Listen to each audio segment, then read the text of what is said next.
Fifi just get ready if saya minta bukti later on. Okay, so kita baca doa dulu supaya senang nak belajar. So hari ini kita minta siapa pula nak baca doa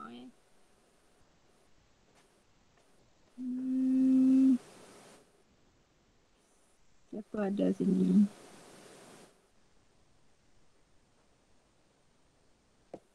Fifi baca doa boleh?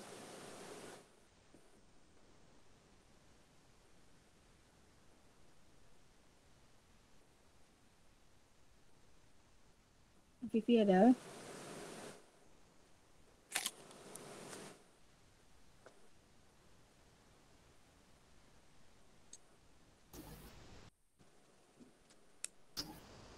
Tidak bagus sekali dia punya line.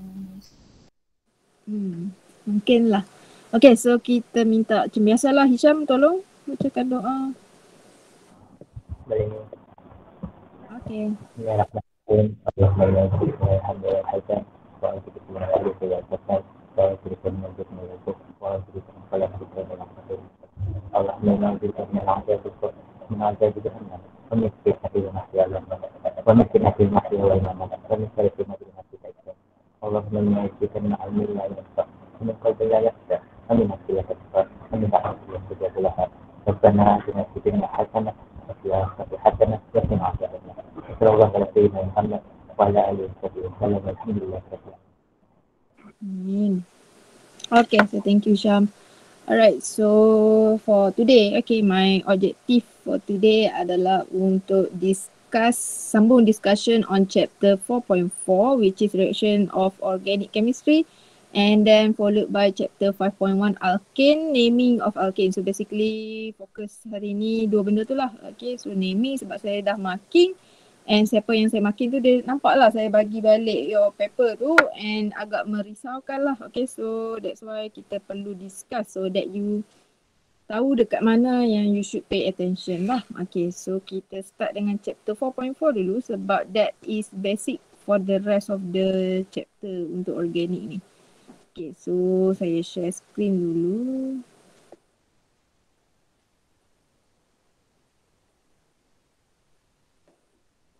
Okay, so this one. Okay, so chapter 4.4 reaction of organic compound. So this note saya combine sekali dengan chapter 5 punya notes sebab saya bagi lewat sikit hari tu. Okay, so this chapter, okay, ini sangat-sangat penting. If you can understand this, then all the reaction later on kamu akan boleh relate lah dengan this subtopic.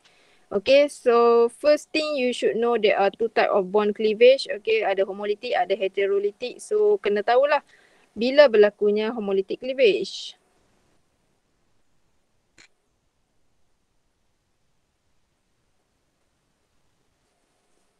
Bila kita nak tahu bila nak buat homolytic cleavage, bila tak homolytic cleavage.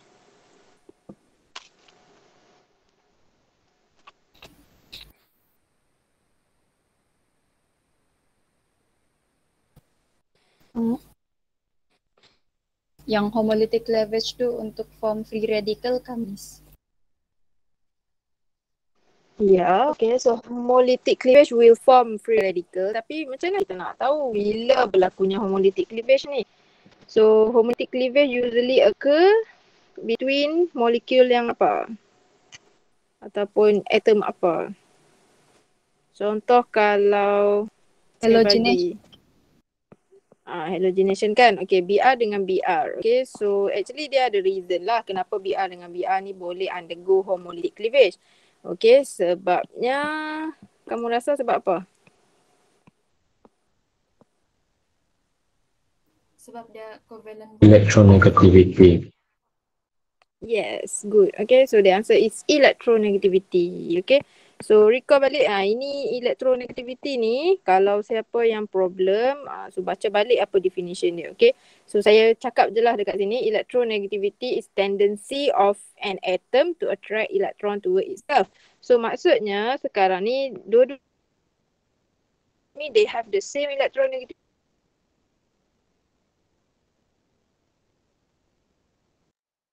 Okay, keupayaan untuk BR ni tarik elektron dan another BR ni untuk tarik elektron, keupayaan dia sama.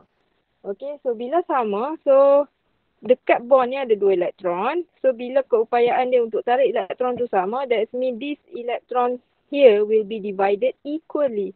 So that's why this Br dapat 1 elektron and another Br dapat 1 elektron and dia akan produce bromine radical. Okay. So kena fahamlah homolytic cleavage ni usually occur bila ada same electronegativity lah. Okay. So itu antara benda yang mempengaruhi type of cleavage juga. Okay, so that is for homolytic cleavage. Okay, next kita jump to heterolytic cleavage. Okay, so bila keadaan berlakunya heterolytic cleavage?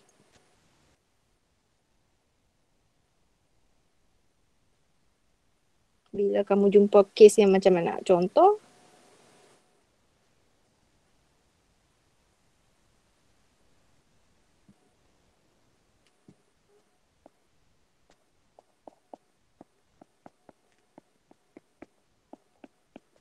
Okay, so contoh yang senang sekali macam ni lah. CH3Cl. Okay, so for CH3Cl, okay, dia akan berlaku heterolytic cleavage dekat bonding antara C dengan Cl. Okay, lepas tu heterolytic cleavage ni maksudnya beza dia dengan homolytic adalah dekat sini, dekat bond ni, okay, dekat bond ni there are 2 electrons, okay. Kalau homolytic cleavage, pembahagian elektron tu sama rata, but for heterolytic cleavage, only one of the atom will get the both electron. For example, for this example, dia bagi general je, tapi kita boleh tengok lah, R ni charge negative, that means when this bond break, 2 electrons ni dapat dekat R sebenarnya. Okay, so that's why the arrow is pointing towards R. That means R yang dapat elektron yang dekat tengah tu. Okay, and then another tips adalah kalau cleavage ni kiranya breaking of bond, usually kita akan start arrow dia daripada tengah bond. Okay, that's mean we break the bond lah kalau kita push arrow starting from tengah bond. Okay, so kita break this bond and the electron dapat dekat R. So that's why the R charge negatif lah. X ni charge positif sebab dia dah kurang elektron. Okay, so kalau dalam case C and Cl, when this bond break, saya nak draw arrow macam mana? Saya nak draw arrow dari tengah bond pergi ke carbon atau saya nak draw arrow daripada tengah bond pergi ke Cl. So which one? To chlorine. Okay, so bonding saya kena towards chlorine. Why? Why chlorine? Why not arrow saya ke arah carbon?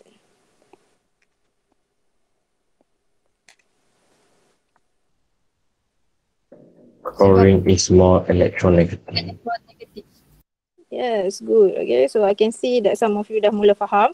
Okay, so rule untuk determine when the bond break, elektron tu siapa yang dapat adalah bergantung kepada electronegativity. Okay, sebab electronegativity tadi kita cakap adalah tendency to attract electron. Okay, tendency of an atom to attract electron toward itself. Okay, so kalau kita compare balik antara carbon dengan Cl dalam periodic table, okay, in your periodic table kamu bayangkan dia macam ni kan bentuk periodic table kamu tu.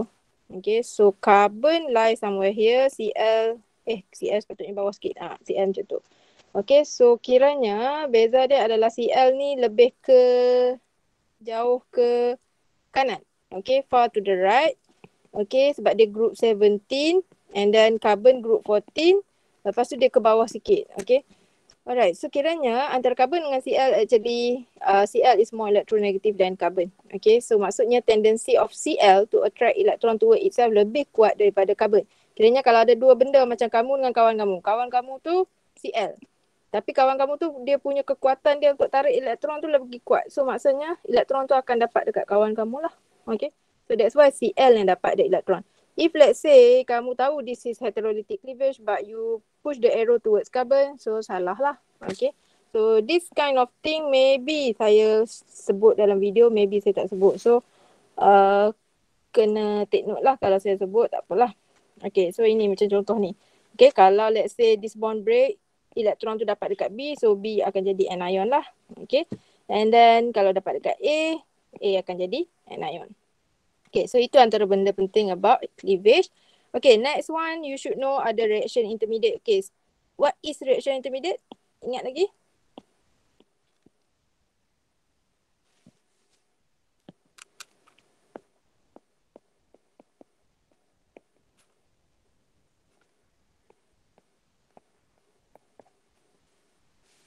Reaction intermediate is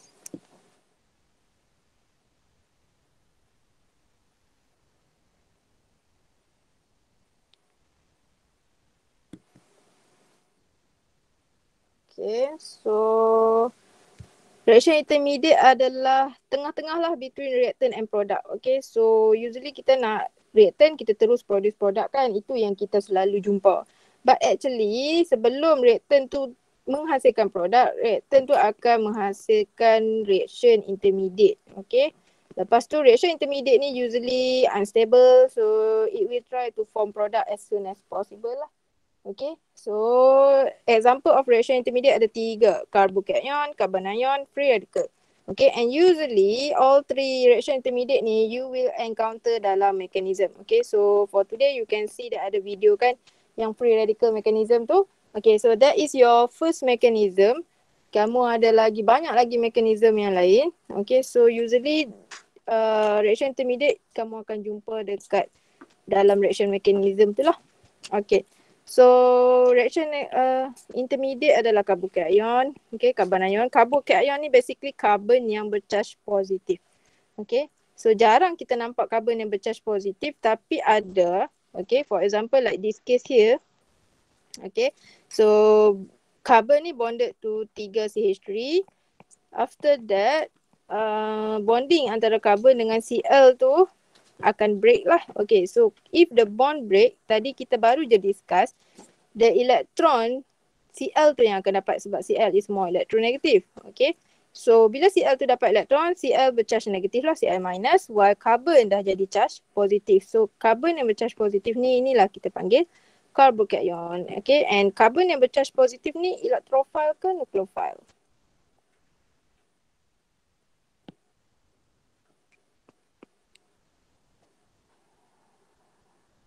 Electrophile. Yes, okay, so good. Okay, you should know electrophile lah ataupun carbon yang bercharge positif tu dia akan jadi electrophilic site pun boleh juga. Okay, so maksudnya kawasan tu kawasan yang kurang elektron lah. So electrophilic site. Okay, so this one useful later on bila kamu nak determine type of reaction ataupun kamu nak determine apa yang sepatutnya serang carbon yang bercharge positif ni. Okay, so kalau dia kawasan dia electrophilic site, usually yang akan attack this carbocation adalah yang nucleophilic lah. Okay, so itu, and then ada juga possibility for carbon bercharge negatif. Okay, tapi somehow mechanism kamu tak belajar lah carbon bercharge negatif ni. Okay, so this one, keadaan dia bila carbon tu bonded with something yang more electropositive. Okay, kiranya somehow kalau kita tengok dalam periodic table, lithium dekat sebelah kiri periodic table, carbon is on the right. So going from left to right, kita tahu electronegativity makin tinggi ke rendah?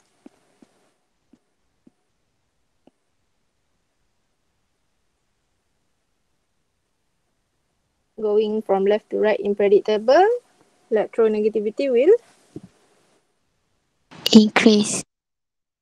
Okay, so siapa yang tak ingat catat benda ni dalam kamu punya notes tu. Okay, so going left to right in periodic table, electronegativity increase. So maksudnya lithium dengan carbon, carbon lebih elektronegatif lah. So that's why kat sini kamu tengok saya label carbon is partially negative.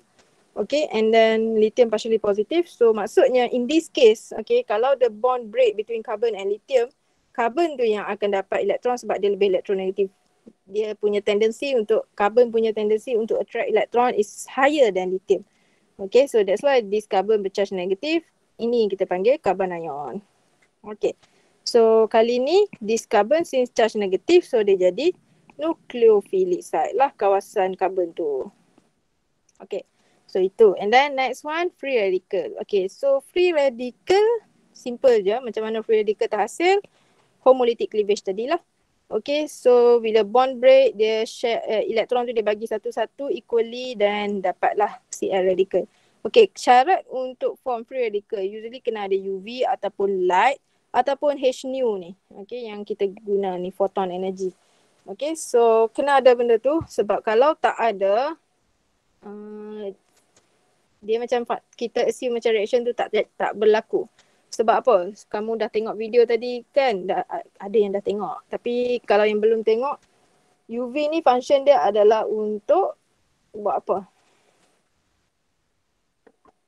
Provide energy. Provide energy to homolytic cleavage. Yes, good. Thank you. Provide energy for homolytic cleavage. Ni soalan suka tanya benda ni. Okay, so good. Kalau kamu ingat, okay, kiranya nak for Cl ni untuk break macam ni, UV ni yang supply the energy. Okay. Alright, so itu free radical. Okay, so next one kita tengok stability of carbocation and free radical. Okay, so carbocation, carbon ion semua free radical dia ada kelas dia. So maksudnya ada primary, secondary, tertiary macam biasalah. Okay, carbocation ni carbon yang bercharge positif. Bila dia bonded to 3 carbon. Okay, R ni adalah alkyl group Okay, so alkyl group maksudnya saya generalkan. Alkyl group ni it can be as simple as CH3, metal. Okay, CH3 sahaja boleh. Ataupun kalau saya nak panjangkan lagi CH2, CH3. Okay, nak panjang lagi CH2, CH2, CH3 pun boleh. Semua tu adalah alkyl group lah. Okay, so kiranya basically this one bonded to carbon, carbon, carbon. Okay, so that's why dia tertiary carbocation. Okay, and then kalau kamu tengok arrow from left to right, stability increase. So maksudnya daripada methyl carbocation pergi primary, pergi secondary, pergi tertiary carbocation, stability dia makin increase. Sebab apa? Ingat lagi?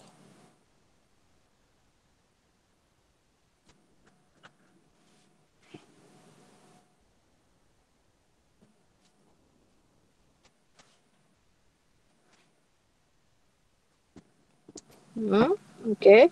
Senyap je. So saya anggap lupa-lupa lah tu. Okay, so what happen here adalah kamu kena boleh ingat carbocation ni adalah kawasan yang kurang elektron. Okay, so maksudnya kalau macam kita lah, kita kurang duit. So kalau kurang duit, orang bagi duit kat kamu, kamu suka ke? Suka. Yes. Ya, suka lah kan. Siapa tak suka? Especially benda yang kita tak ada, bila orang bagi, kita nak lah, kita suka lah. Okay, so itu keadaan carbocation juga. This carbocation, dia kurang elektron. Okay, so bila dia kurang elektron, dia suka kalau ada benda yang boleh bagi elektron dekat dia. So in this case, R ni, alkyl group ni adalah satu group yang kita panggil EDG. Okay, ni sampai universiti ni kalau kamu jumpa ni. EDG, electron donating group. So maksudnya dia group yang suka donate elektron kepada benda yang dia bonded with lah. Okay, so maksudnya elektron dia akan donate ke carbon, ni donate carbon. Okay, so tertiary carbocation ada 3 alkyl group. So maksudnya banyaklah elektron yang didonate kepada carbocation ni. Okay, compared to yang secondary. Sebab secondary ada 2 je alkyl group. So 2 ni je lah yang donate. Okay, so kiranya lagi banyak alkyl group ataupun electron donating group surrounding the carbocation, lagi stable lah dia punya carbocation tu. Okay, sebab dia kurang elektron. The same concept for free radical. Sebab free radical pun actually pelik lah elektron disatukan. Selalu kita jumpa elektron sepasang macam tu kan. So actually kita boleh consider as kurang elektron juga. So bila ada alkyl group yang donate elektron towards the free radical, so dia lagi jadi makin stable. Okay, konsep dia macam kalau kamu lah, kamu tak ada duit. Lepas tu allowance kamu, ayah kamu je bagi. Okay, tak apalah. Okay, tapi kalau kamu tak ada duit, lepas tu allowance kamu, ayah kamu bagi, mak kamu bagi, abang kamu bagi. So mana lagi kamu suka? Semua. Semua lah kan, lagi banyak sumber kamu boleh dapat duit tu, lagi better lah. Okay, so the same concept dekat sini lah. Okay, and then next one, carbon ion je dia lain sikit. Carbon ion ni sebab carbon dia charge negatif, so dia dah memang kaya elektron dah. Okay, so macam alkyl group ni bonded to carbon ion ni, alkyl group ni akan donate elektron. Tapi carbon ni sendiri pun dah banyak elektron. So kamu boleh bayangkan actually electron cloud for carbon pun dah besar. Electron cloud for alkyl group ni pun besar, lepas tu dia donate lagi. So dia menyebabkan pertembungan lah. Kiranya macam electron and electron, they will repel with each other. Okay, so bila dia repel, berlaku huru-hara dekat situ. So we can say that lagi banyak alkyl group, lagi less stability dia. Okay, so tapi carbon ion ni akan jadi stable bila?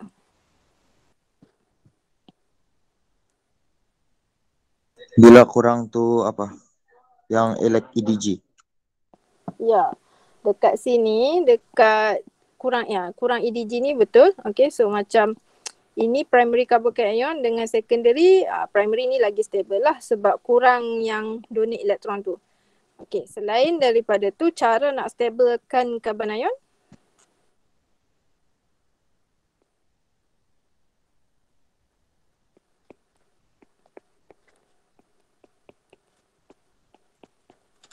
Okay, so contoh dia macam yang bawah ni lah. Contoh, if this carbon ion is bonded with Cl, okay. Allah, carbon ion apa tu? Itu bukan carbon ion. Okay, carbon ion bercharge negatif. Okay, so let's say lah this carbon ion bonded with Cl, and Cl kategori dia adalah EWG, electron withdrawing group. Kiranya sebab dia kan high electronegativity. So maksudnya Cl ni adalah group yang suka tarik elektron ke arah diri dia. So keadaan ini boleh meningkatkan stability of carbon ion sebab carbon ion ni dia punya electron cloud dia dah besar.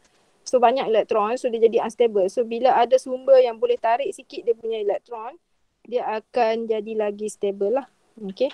So kena ingat ada dua group yang dekat sini, EDG, EWG. Okay. Example of EDG yang famous adalah alkyl group. Okay. So EWG yang famous macam group 17 tu lah, Cl, fluorine, bromine. Okay. Oksigen. Okay. Ini adalah example dia. Okay, kalau kamu masuk universiti ni, kamu akan belajar lebih mendalam this one kalau kamu ambil chemistry lah. Okay, so lagi banyak EWG, macam ni Cl ada 2, lagi stable. Okay, kalau saya ada lagi satu Cl sini, lagi stable compared to yang ada 2 Cl sahaja. Okay, so itu recap on carbon ion. Okay, so next kita pergi kepada electrophile, nucleophile. Okay, so I can see that kamu boleh faham lah, electrophile ni adalah satu benda yang kurang elektron. Saya ingat macam tu je. Nucleophile kaya elektron. Okay, so macam mana nak, kamu kena tahulah juga example-example ni you should know. Okay, but there are a lot of electrophile and nucleophile dalam dunia ni. Example yang saya bagi ni very limited one. Okay, dalam exam dia boleh bagi benda yang totally lain daripada sini. Okay, so macam yang bercharge negatif ni kita assume dia kaya elektron lah. So that's why dia nucleophile. Lepas tu carbon yang bercharge negatif pun nucleophile sebab dia kaya elektron. Okay, Lewis base, electron donator. Okay, so benda yang ada lone pair such as NH3. Okay, kita belajar dah SEM 1. The structure of NH3 actually N tu ada satu lone pair. Okay, kalau water pula, okay, water siapa yang ada lone pair, H ke O? O, Miss. Ada berapa lone pair? 2. Yes, good. Okay, so kena ingatlah water ada 2 lone pair. So bila dia ada lone pair, that means dia boleh donate the electron. So dia ada extra electron lah. Okay. So bukan extra lah, kiranya dia ada elektron yang tak bonded lagi. So dia boleh donate that electron. Okay, so benda-benda yang macam ni ada lone pair ni usually adalah nucleophile. Okay, sebab dia boleh donate the lone pair ni, dia boleh donate. Okay, so electrophile pula yang bercharge positif lah semua, termasuk carbocation and Lewis acid. Kalau ini Lewis base, ini Lewis acid. Okay, Lewis acid AlCl3, FeCl3, BF3. Kenapa dia considered as electrophile?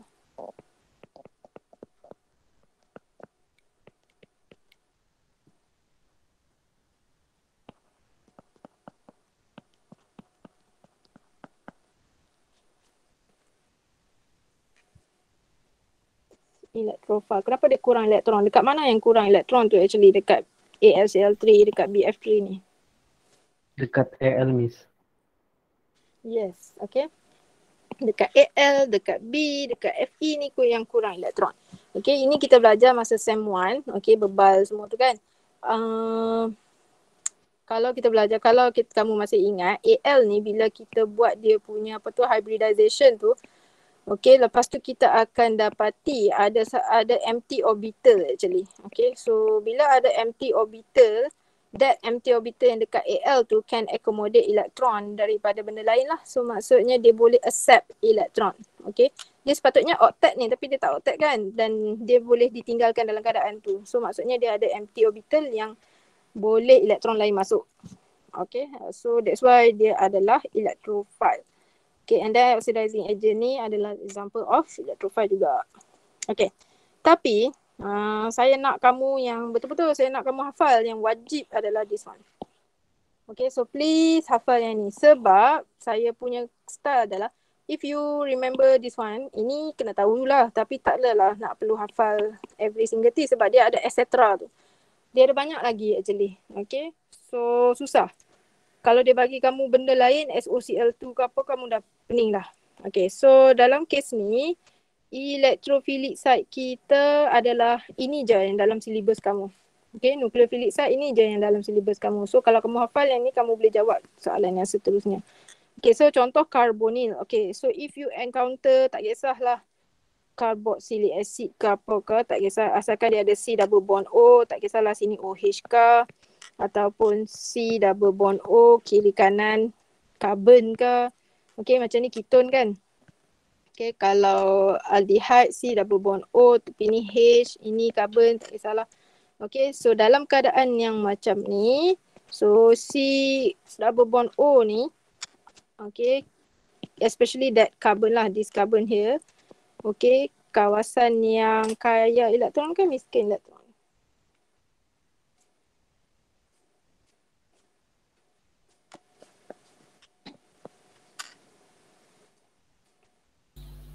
Miskin. Miskin elektron. Kenapa dia miskin elektron? Kenapa dia electrophilic site? Why not nucleophilic? Sebab oksigen tarik. Sebab oksigen mau elektron negatif. Yes, okay, dua-dua betul. Sebab oksigen tarik, sebab apa dia boleh tarik apa? Tarik elektron.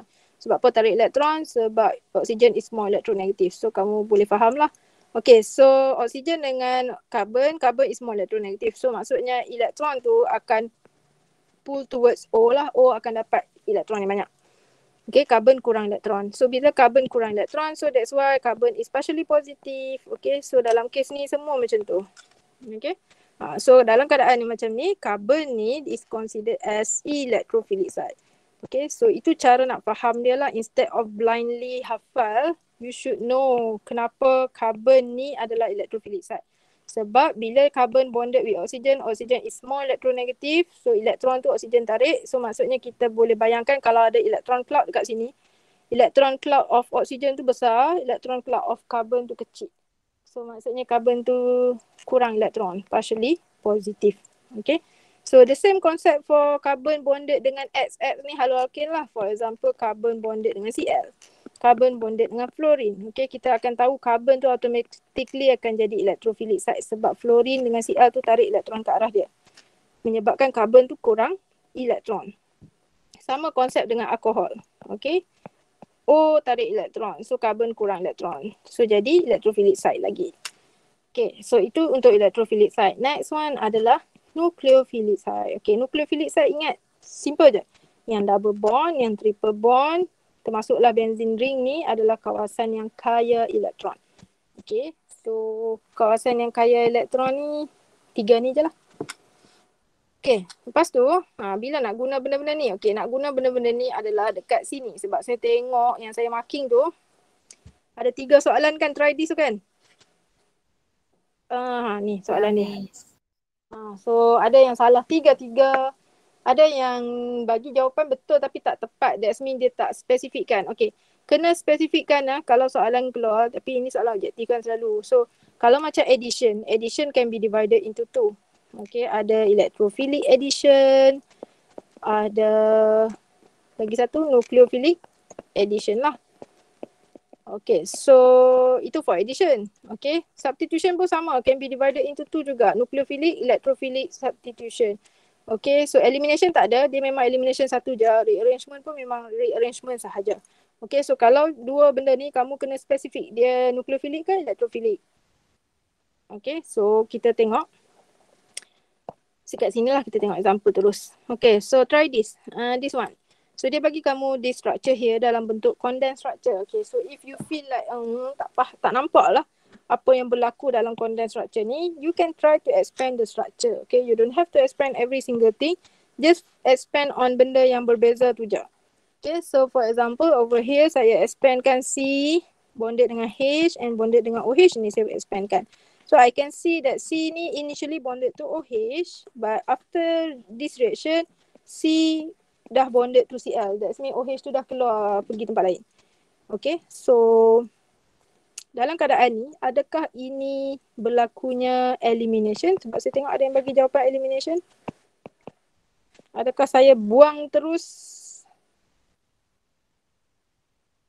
tempat OH ni? Terus tak ada bond. Tidak, Miss. Tidak, Miss.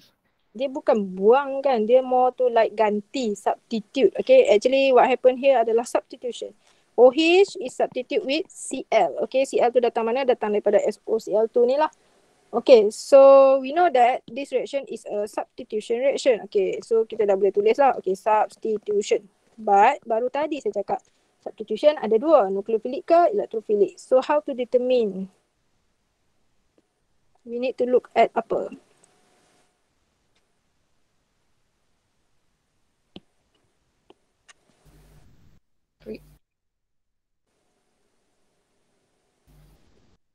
Macam mana? Reactant site. Yes, kita kena tengok site of the reaction. Okay, tempat berlakunya reaction tu. Maksudnya sekarang kita tahu yang berubah adalah this OH ganti dengan Cl. So berlaku tu dekat mana? Dia berlaku dekat carbon sini. Okay, so kita fokus kepada carbon tu. Carbon tu adalah carbon sinilah. This carbon here adalah electrophilic site ke nucleophilic site? Nucleophilic. Nucleophilic. Okay. So macam mana cara nak determine site tadi? Saya cakap kamu kena tengok carbon ni bonded dengan apa kan? Okay. So carbon bonded dengan OH. So carbon bonded dengan OH. So O is more electronegative. That means O akan tarik the electron. So menyebabkan carbon ni banyak elektron ke kurang elektron? Electrophilic. Electrophilic, Miss. Okay, yes, good. Okay, so electrophilic site. Okay, so this carbon is electrophilic site sebab OH tu tarik elektron. Okay, so itu cara tengok dia. Okay, so bila dia electrophilic site, okay, cara saya ajar kamu adalah you have to terbalikkan. Kalau site ni adalah electrophilic, that means the reaction is opposite, iaitu opposite of electrophilic is nucleophilic lah. So the answer is nucleophilic substitution. Okay. So itu cara nak jawab dia lah. Kiranya you have to determine apa site of reaction yang berlaku tu. Site dia electrophilic ke nucleophilic ke. Lepas tu baru apa? Terbalikkan dia. Okay, itu cara yang pertama. Actually dia ada second cara. Okay. Cara ni lebih susah lah. Okay. Another cara tu adalah you have to determine SOCl2 ni electrophilic ke nucleophilic. Tapi macam saya cakap tadi, kalau kamu nak hafal ini, kejap kan. Kalau kamu nak hafal electrophile dengan nucleophile ni, dia terlalu banyak. Kalau kamu tengok dekat contoh electrophile saya ataupun nucleophile saya, kamu tak jumpa pun SOCl2 kan. Okay, so susah. So that's why saya punya approach adalah hafal site dia. Sebab site untuk reaction kita memang limited, itu je yang kita belajar. Okay, so bila kita hafal site, kita nak determine type of reaction, kita terbalikkan. If this site adalah electrophilic site, that means the type of reaction is nucleophilic. Lepas tu masuklah apa, substitution ke addition ke, ikut dia punya ni lah. Okay, and then kita tengok B. Okay, kalau kamu rasa macam blur-blur lagi kita apa, kita tengok B. Okay, so for B pula, what happen here adalah kita tengok dulu apa jadi. Okay, C ni mula-mula double bond O. Lepas tu C ni dah tak ada double bond. And then dia jadi C bonded dengan C and dengan H. So what happen here adalah berlaku pertambahan benda. Okay, berlaku pertambahan HCN sebenarnya. This HCN dah masuk dalam ni. Okay, and initially carbon ni double bond O. So maksudnya carbon ni ada bonded kepada 3 atom lah pada awalnya. Tapi sekarang carbon ni dah bonded kepada 4 atom. Okay, so maksudnya berlaku pertambahan. Okay, ataupun from double bond to single bond, itu kita panggil addition. Okay, pertambahan lah. Tapi addition jenis apa? Nucleophilic, electrophilic?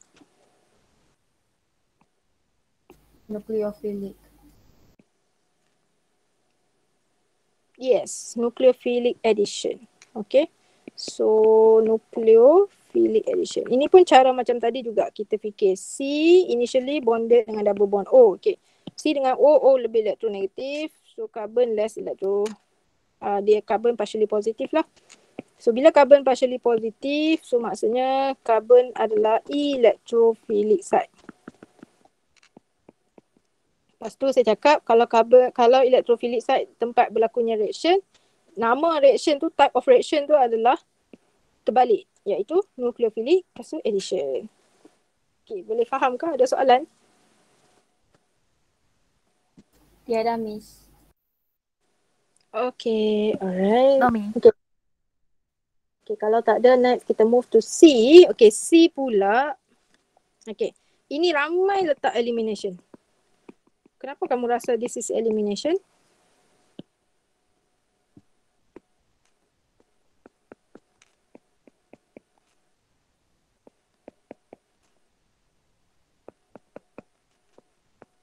Okay, so saya tak tahulah apa yang menyebabkan kamu rasa this is elimination.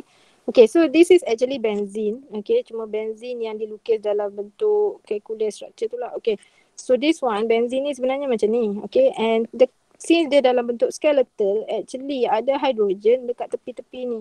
Satu hydrogen, tapi dia tak tunjuk lah because this is skeletal. So kita kena tahulah sebab sini ada 2 bond. Macam this carbon ada 1, 2 bond, ada 3 bond.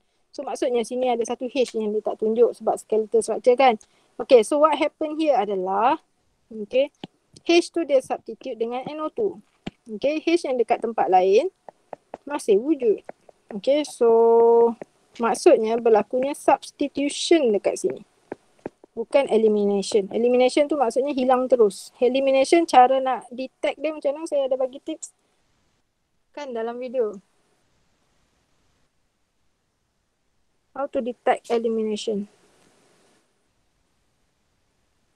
Dia jadi side product kan? Side product. Okey lah, boleh lah juga semua. Tapi banyak ada side product juga. Lain daripada tu maksudnya macam yang lebih clear. Dia form bond. Form bond. Okay. Bond. Dari apa? Single bond to double bond. Okay, good. Alright. So dekat sini sebenarnya dia ada beza dengan addition lah. Kalau addition dari double bond pergi single bond. Tapi kalau elimination dari single bond pergi double bond. So maksudnya ada berlaku pengurangan lah. Okay. So kalau macam dari sini arrow dia terbalik kan. So tiba-tiba ada CN ni tiba-tiba hilang. Diganti dengan O. So itu adalah elimination. Okay. Daripada single bond pergi double bond. Itu cara yang paling simple lah untuk detect elimination. Okay. So ini substitution. Okay. So substitution yang jenis apa ni? Electrophilic substitution ke? Nucleophilic substitution ke? Electrophilic substitution. Kenapa electrophilic? Tadi kita jumpa nucleophilic je.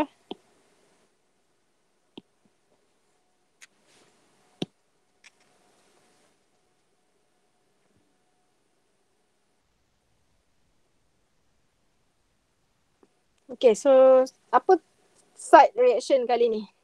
Reaction tu berlaku di benzene ring dan benzene ring is categorized as electrophilic site ke nucleophilic site? Tadi kita hafal.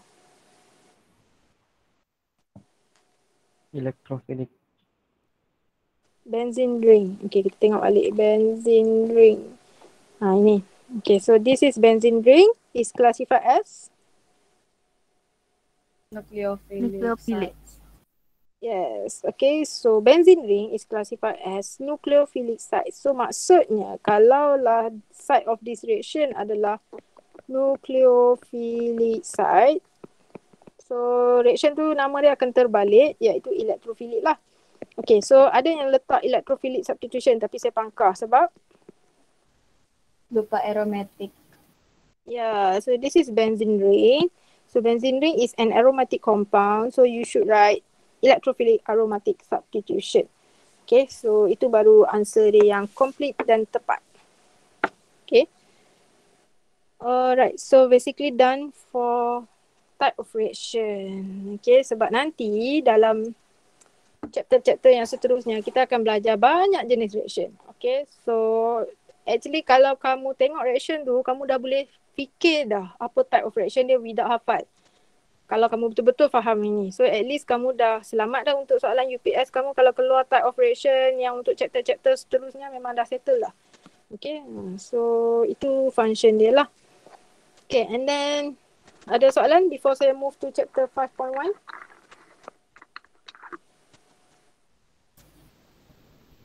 So far, okay, Miss.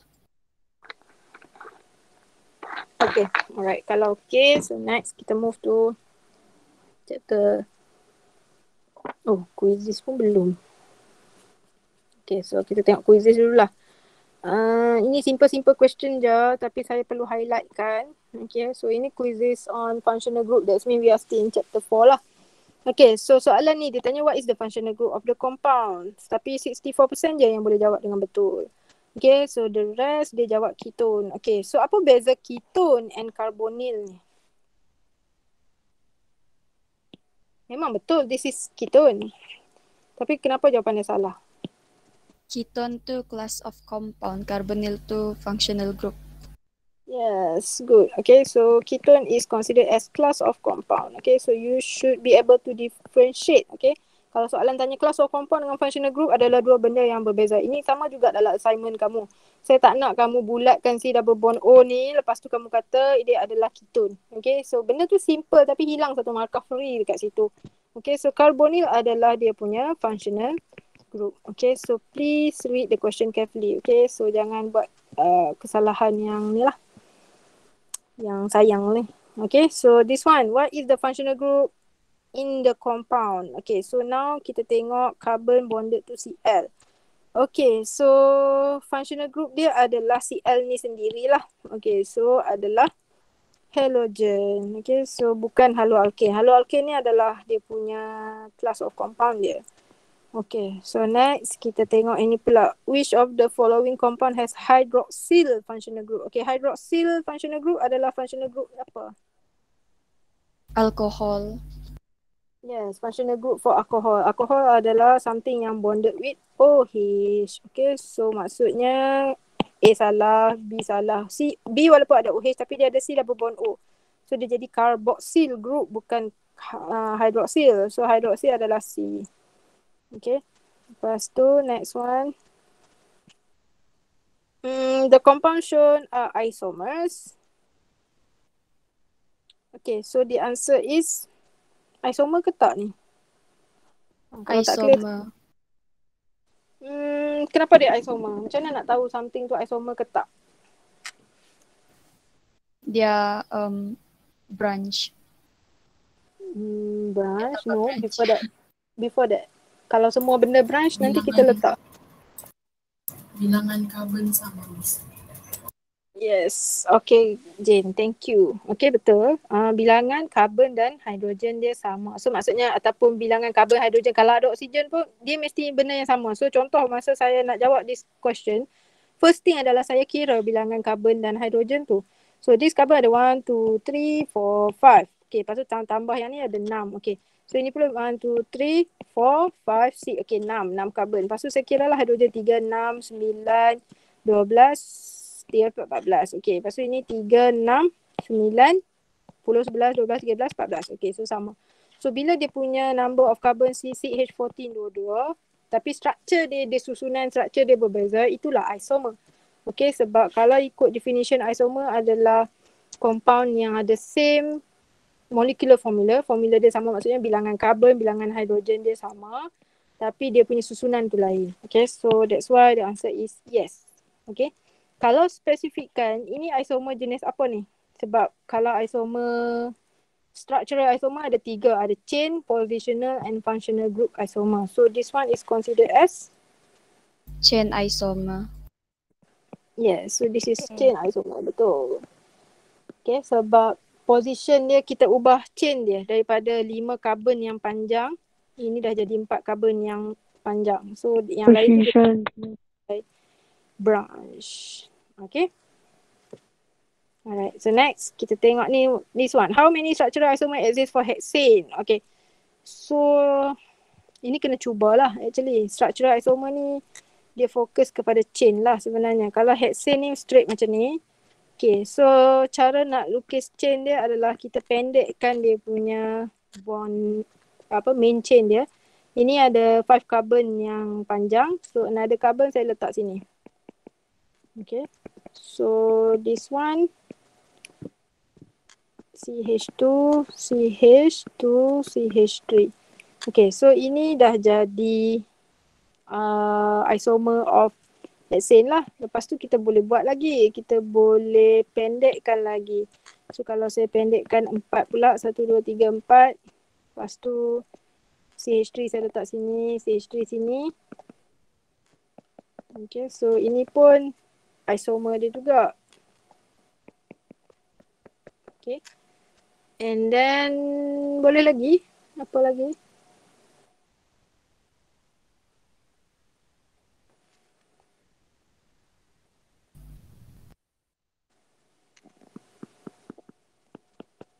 CH2.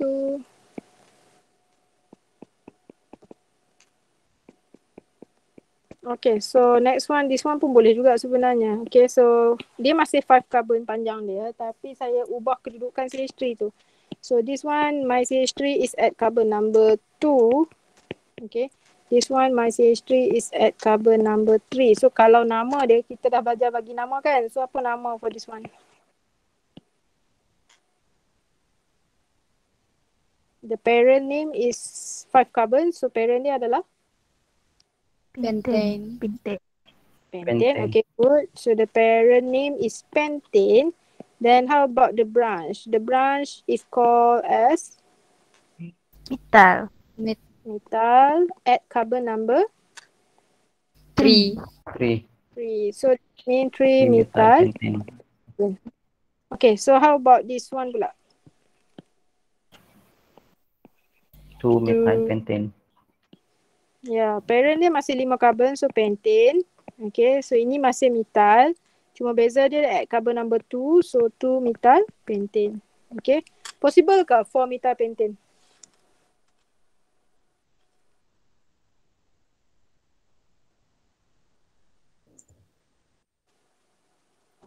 Tidak. Tidak. Kenapa tidak? Why not? Because Because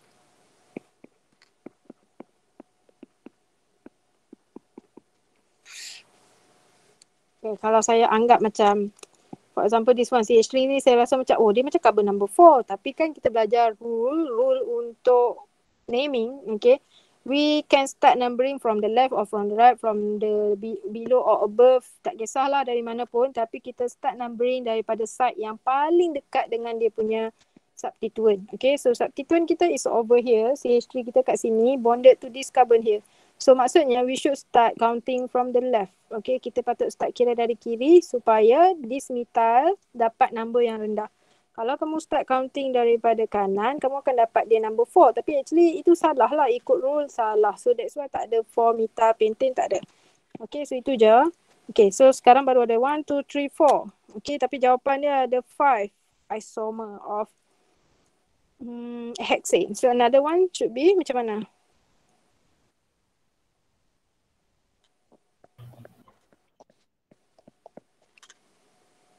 Empat carbon dia punya longest. Lepas tu, where should I place the CH3? Carbon number 2. Carbon number 2. So another CH3? Carbon number 2 juga. Carbon number 2 juga. Okay, good. Alright, thank you. Okay, so betul lah macam tu lah. Okay, so kiranya dalam keadaan ni, this structure dengan this structure lain. Okay, kalau ikut naming, the longest chain ini adalah 4. Okay, lepas tu kita ada 2 substituent, methyl. So nama dia, parent name dia adalah butane. Lepas tu depan ni macam mana? Macam mana nak bagi nama? 2,2 dimethyl butane. Yes, okay, so there are 2 methyl. So instead of sebut methyl, kita akan sebut dimethyl. Okay, tapi kita kena letak number. Okay, number. The methyl is bonded to carbon number 2. Dua-dua carbon number 2. So that's why you should write macam ni lah. 2,2 dash dimethyl butane. Okay, so antara number dengan huruf mesti ada dash. Okay, kalau huruf dengan huruf mesti rapat macam ni. Kita tak boleh ada space. Sebab saya tengok dalam kamu punya jawapan ramai yang macam ada space. Saya faham kadang-kadang dia tak berniat pun nak letak space, tapi kadang-kadang tu saya nampak niat dia memang dia ada space, so tak boleh. Okay, in chemistry tak boleh, itu salah naming dia. Okay, kalau ini pula sama juga, kita cari longest dulu. The longest one is for carbon and ada methyl juga sebagai substituent. Cuma beza dia, methyl ni position dia berbeza at carbon number 2 and carbon number 3. So 2, 3 dimethyl butane. Okay, so kita dapat inilah. Okay, kalau kamu nak pendekkan bilangan karbon jadi 3, so lagi 3 karbon tu kamu nak letak mana? Kamu letak sini, kamu letak sini. Lepas tu kamu dah tak tahu nak letak mana. Kalau kamu letak sini, okay, contohlah kan. So this one, dia akan jadi somehow, dia akan jadi longest chain dia berapa karbon ni? Ya, dia masih 4. juga. 2, 3, 4. So end up nama dia akan jadi sama. 2, 2 dimethyl butane. So that's why dia ada 5 sahaja dia punya isomer. Okay. So itu isomer. Next one. Okay, what is the relationship between the compound? Okay, so jawapan dia adalah diastereomer. Okay, so kita tengok definition stereomer. Okay, so isomer can be divided into 2. Okay, constitutional isomer dengan stereomer. Okay, stereomer adalah isomer yang ada same structural formula. So maksudnya cara lukisan dia sama, tapi susunan dia, but different special arrangement of their atom. Susunan keadaan dia dalam bentuk 3D tu yang lain. Okay, penyambungan karbon hidrogen tu sama, cuma dia punya kedudukan 3D dia tu lain. So macam ni lah. Okay, sebab kalau kamu perasan, this carbon bonded dengan OH. Okay, carbon ni pun sama bonded dengan OH. Okay, so carbon ni bonded dengan CH3, carbon ni pun sama bonded dengan CH3. So kiranya penyambungan karbon, oksigen, hidrogen dia sama. Okay, same structural formula. Tapi dia punya arrangement dalam 3D tu yang lain. Contoh, this one OH dia letak wedge ni. So maksudnya dia memang ke depan lah. Okay, this CH3 pointed ke depan. Kalau ke depan tu macam mana? Kiranya kalau kamu punya paper tu adalah plane, so maksudnya dia terkeluar daripada paper tu ke arah kamu. Itu depan. But this one dia letak dash. Dash ni maksudnya jauh. Macam kita tak nampak sangat. So maksudnya kalau kertas kamu tu, this CH3 berada di belakang kertas kamu. Ini CH3 berada di depan. So maksudnya susunan dia dalam 3D tu yang lain. Okay. So that's why jawapan dia adalah diastereomer lah. Okay. So kalau sini constitutional isomer compound with same molecular but different structural formula. Okay, kalau constitutional isomer macam tadilah, macam hexane tadi. Okay, bilangan karbon hidrogen dia sama, cuma susunan dia yang berbeza. Okay, so itu next one. Which formula represent compound that are isomer for each other? Ini isomer kah? Tidak, sebab tidak sama number of carbon. Yeah, clearly you can see carbon. Ini ada 1, ini ada 2 carbon. Memang out lah, itu bukan structure yang sama pun. Actually, molecular formula dia tak sama, so tak boleh. So ini tak. Ini, how about this one? Sama aja. Bilangan carbon dia sama, tapi somehow sama sangat. Okay, totally sama. Bonding dia sama semua. So maksudnya ini adalah structure yang sama. Kalau kita letak nama dia, dia adalah benda yang sama. Okay, so tak boleh. And then this one. Okay, this one bilangan karbon ada 3. Ni ada 3. Oksigen ada 1. Okay, hidrogen pun cukup sama. So maksudnya ini isomer. Cuma apa isomer ni? Apa type of this isomer? Functional group isomer. Yes, okay, good. This is functional group isomer sebab ini hydroxyl. Lepas tu tukar jadi COC. COC adalah? Ether. Functional group for ether adalah?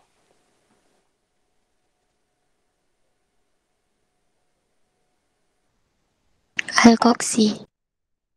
Yes, thank you Diana. Okay, alkoxy. Okay, so itulah dia punya ni. Ini yang last one ni, structure ni. Okay, ini bilangan karbon pun dah lain. So, bukan isomer lah. Okay, so that's why the answer is C. Okay, so next one. Which is the Lewis acid in the reaction? Okay, so ini tadi kita baru discuss Lewis acid, Lewis base.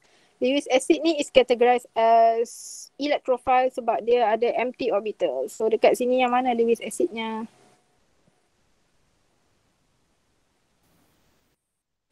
A. BF3 ni lah kan. BF3, ASCL3 tadi. Okay, so itu antara example yang famous yang kamu akan jumpa nanti dalam mekanism. Okay, so next one, type of reaction. Okay, kita tengok betul-betul. Type of reaction. So initially sini ada Cl, lepas tu adalah reaction-reaction yang kita belum belajar. Tiba-tiba Cl tu ganti dengan OH, ganti dengan NH2, ganti dengan Cn. So ini obviously adalah substitution reaction lah, bukan addition. Okay, kalau addition daripada double bond pergi jadi single bond. Okay, berlaku pertambahan bonding dia. Tak ada, tak berlaku pertambahan bonding pun. Cuma dia ubah OH tu, Cl ganti OH. Macam tu je. Nucleophilic reaction. Ini memang siapa lah jawab ni memang salah lah. Nucleophilic apa? Okay. Mana ada nucleophilic reaction sahaja. Okay, electrophilic reaction sahaja pun tak ada. Okay, dia mesti nucleophilic substitution kah, nucleophilic addition kah, dia mesti ada sambungan dia. Okay, next kita tengok this one. What is the type of this reaction? Okay, so tengok betul-betul. Perubahan dia berlaku di sini. Daripada double bond, become single bond. So maksudnya? Addition. Addition. Okay, so good. This is addition reaction. So dekat mana addition reaction tu berlaku? Dekat C kedua. Carbon number 2. Kedua. Okay. So kalau kita lukis balik, dia jadi macam ni. So Br, H, H. Okay, so carbon yang kedua. So basically carbon ni lah sebenarnya. Ni berlakunya reaction. Okay, so carbon yang ini, kawasan dia electrophilic site ke nucleophilic site?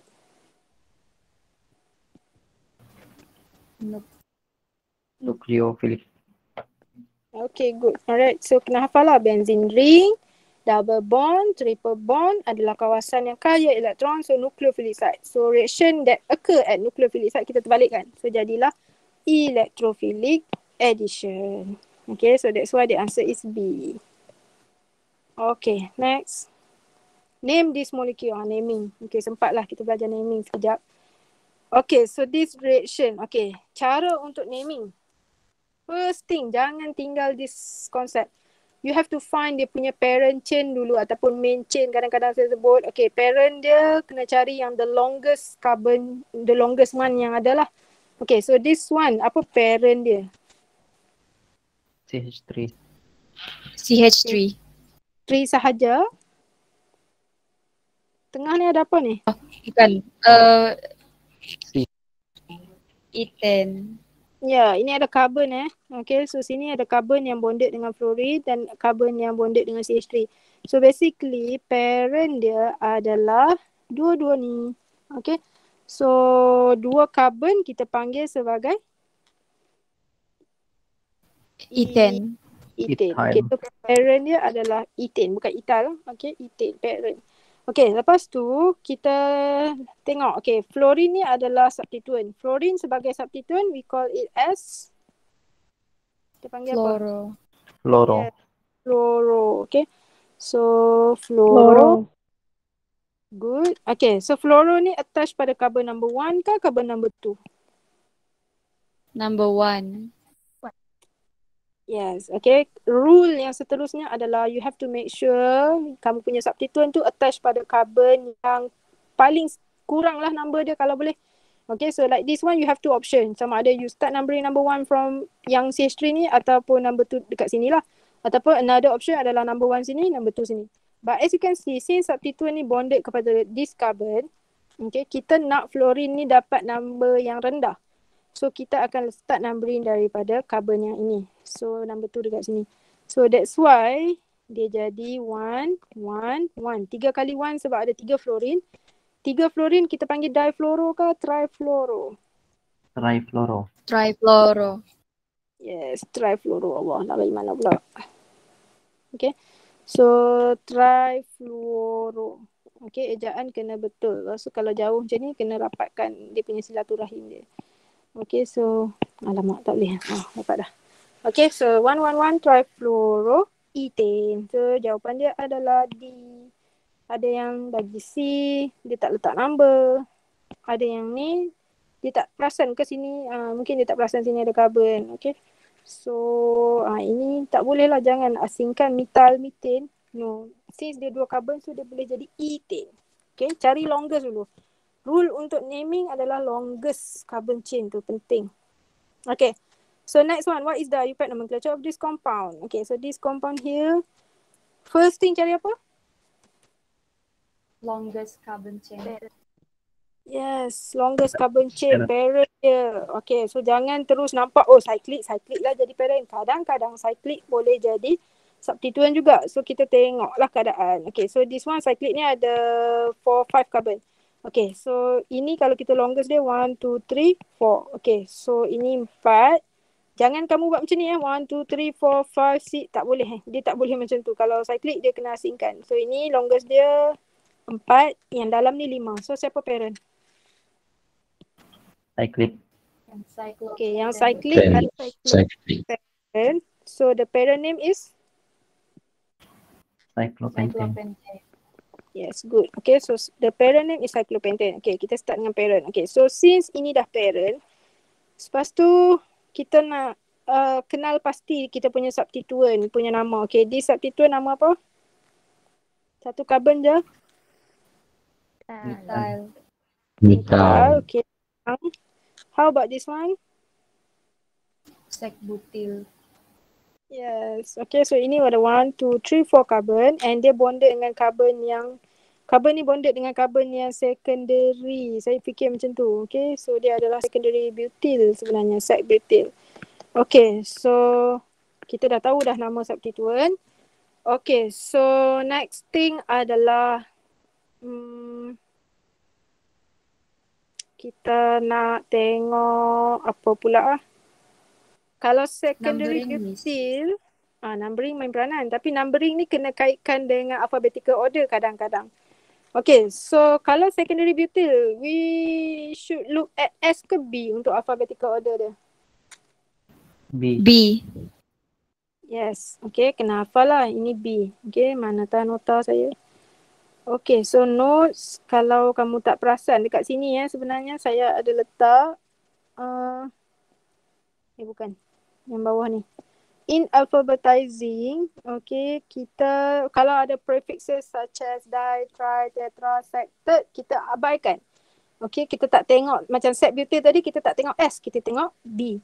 Okay, tapi kecuali cycloisoneo, kita ambil dia punya C, I dengan N dia sebagai dia punya alphabetical order. Okay, so kita back to yang tadi. So ini kita tengok B. Ini kita tengok M. So B dengan M siapa dulu? A, B, C, D. So yang mana dulu? B. Miss. B. So should I start numbering number 1 daripada sec-butyl ke? Ataupun number 1 dari sini? Dari methyl? Dari sec-butyl. Yes, kita prefer dari sec-butyl lah. Okay. Lepas tu kamu fikir, jangan pula ada yang fikir kenapa nak start numbering number 1, 2 ataupun 1, 2 daripada substituent. Kenapa bukan daripada sini? So that ini jadi nombor 4, 5 kah? Cari yang paling kurang dia punya nombor. Yes, dia punya rule dia adalah you have to make sure substituent ni dapat number yang rendah. Okay, kalau you start numbering from somewhere yang tak ada substituent, end up your substituent tu akan jadi number yang besar. So kita tak prefer that way. Okay, so salah. So that's why kita ada dua pilihan, sama ada 1, 2 macam ni ataupun 1, 2 another way. So since ini B dulu, so saya prefer this one should be 1 lah. So 1 secondary butyl, 2 methyl cyclopentane. Okay. Alright. So number dengan huruf dash. Okay, tapi secondary butyl ni memang dash lah sebab dia memang macam tu dia cara penulisan dia. Lepas tu methyl cyclopentane ni jangan ada gap lah. Okay. Alright, so itu IUPAC dia untuk this one. Okay, so sekejap kita nak sambung naming terus ke macam mana? Ke nak sambung esok?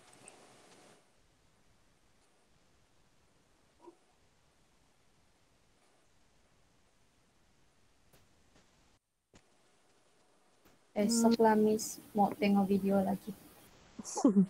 Betul. Okay, kita sambung esok lah sebab kalau terlalu banyak knowledge at the same time, nanti kamu akan macam overload. Okay, so saya rasa untuk naming kita ambil 2 tu je dulu.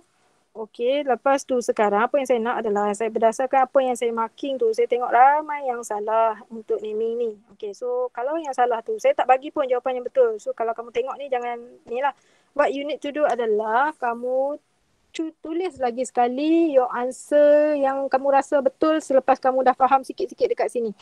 Okay, kamu dah recall balik kan sini kan. So kamu tulis balik nama yang betul. So that nanti esok kita check betul ke nama yang kamu buat correction tu. Itu sendiri-sendiri punya lah. Sebab apa saya tekankan naming? Sebab naming ni kamu jumpa dekat topik alkane naming. Lepas tu nanti kamu jumpa dekat alkene. Lepas tu nanti every single chapter kamu akan start dengan naming. Okay. Dan untuk alkene saya punya naming saya slow sikit. Saya ajar very detail. Saya bagi banyak example. Tapi untuk the next chapter saya akan cepat. Saya akan tambah a few knowledge and then saya akan continue je. Sebab saya anggap kamu punya main knowledge dah ada dekat sini. Okay, dekat chapter alkane tu. So, lepas tu penting sebab saya tengok ada yang macam this question yang minta draw ni. Ini problem lah. If you tak boleh draw pun, itu sangat problem. Sebab dalam exam, yang nak tanya nama ni mungkin 1 markah je dalam UPS tu. Tapi yang ini main peranan besar.